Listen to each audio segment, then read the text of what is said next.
Mehdi Nemmouche et la prison. Bonjour, nous sommes avec notre invité. Bonjour à vous, Jean-François Forget. Bonjour Jean-Claude Bourdin. Jean-Jacques, mais c'est pas grave. Excusez-moi. C'est pas grave, Jean-François, secrétaire général de l'UFAP, premier syndicat de surveillants de prison. Nous allons aborder le volet prison avec, dans la vie de Mehdi Nemmouche. Le volet prison, il a été incarcéré là pendant près de 5 ans dans 4 prisons, si j'ai bien compris, Grasse, Salon de Provence, Le Pontet et Toulon. Est-ce là qu'il se serait radicalisé ? Écoutez, on entend beaucoup de choses. Il semblerait qu'il se soit en partie radicalisé sur son parcours carcéral. Néanmoins, là où il aurait été le plus identifié, c'est son dernier établissement, à savoir Toulon. Oui, Toulon. Ce serait donc à Toulon.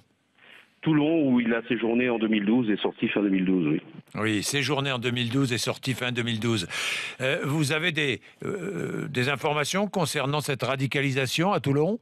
Non, je n'ai pas encore eu le temps d'avoir tous les éléments nécessaires pour étayer plus largement les remontées d'informations. Néanmoins, on les aura dans la journée.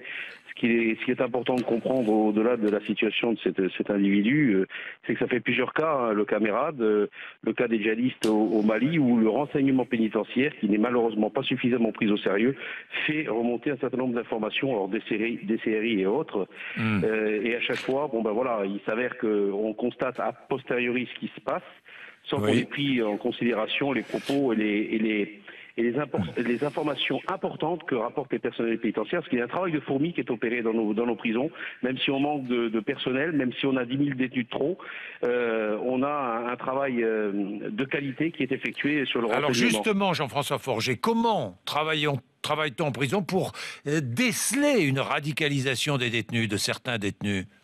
Mais c'est un travail de tous les jours, malgré les difficultés que je vous ai énoncées, visant à ce que, soit la cellule nationale informe les services déconcentrés sur l'attention particulière qu'on doit avoir vis-à-vis d'un détenu. Néanmoins, au quotidien, nous faisons remonter, suite à des fiches, des observations particulières sur les comportements. Alors ça passe par la poussée de la barbe, l'achat du Coran, les repas halal, les prières en commun ou des comportements particuliers en cours de promenade, des relations avec d'autres détenus. Enfin voilà, tous ces éléments authentiques et quotidiens de la vie d'un détenu sont étayés et remontés minutieusement auprès des différents services pour cette cellule du renseignement pénitentiaire. Entre 250 et 500 détenus sont suivis au quotidien par les services de renseignement français pour des faits de radicalisation religieuse en prison. On sent venir cette radicalisation en prison ? Vraiment ? Oui, le nier serait dire le contraire. Néanmoins, moi je cherche aussi à ramener un peu de sérénité, parce que je vois beaucoup de politiques de droite et de gauche, notamment la droite en ce moment, et puis quand c'est pas la droite, c'est la gauche inversement, en fonction des prises de pouvoir. Voilà, c'est un sujet sensible que l'on ne peut pas jouer d'un coup de baguette magique. J'entendais Valérie Pécresse dire qu'il faut faire ici et là. Il faut surtout rendre la légitimité à nos services, faire en sorte que de façon législative, on ait le même droit d'expression, de reconnaissance de nos remontées d'informations que ne peut avoir la DCRI, et peut-être que là on sera peut-être un peu plus pris au sérieux. C'est une question donc législative et puis après de densité de moyens, puisque c'est une unité de moins de 15 personnes au niveau national qui est alimentée par 1 ou 2 personnes au niveau de chaque interrégion, c'est-à-dire il y en a 9 au niveau de la métropole, et après des relais dans les établissements avec des personnels qui sont en sous-effectif. Voilà, c'est un peu tout ça qu'il faut prendre au sérieux.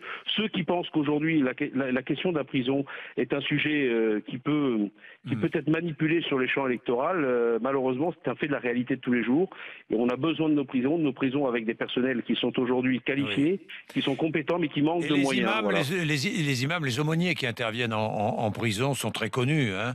Alors, ils sont très connus, mais ils sont peu nombreux. Le problème, c'est qu'aujourd'hui, ceux qui sont avec une référence identifiée par l'administration et donc par l'État sont peu nombreux. Et ça laisse courir, si vous voulez, tout ce vent de prosélytisme. Évidemment. Bien, merci à vous, Jean-François Forget. Je signale aussi que l'administration pénitentiaire avait fait remonter l'info sur le caméra lorsqu'il était en prison. Mais là aussi, l'administration pénitentiaire avait signalé aux autorités la radicalisation de Nemmouche. Savoir et comprendre. Vous êtes sur RMC 7h18.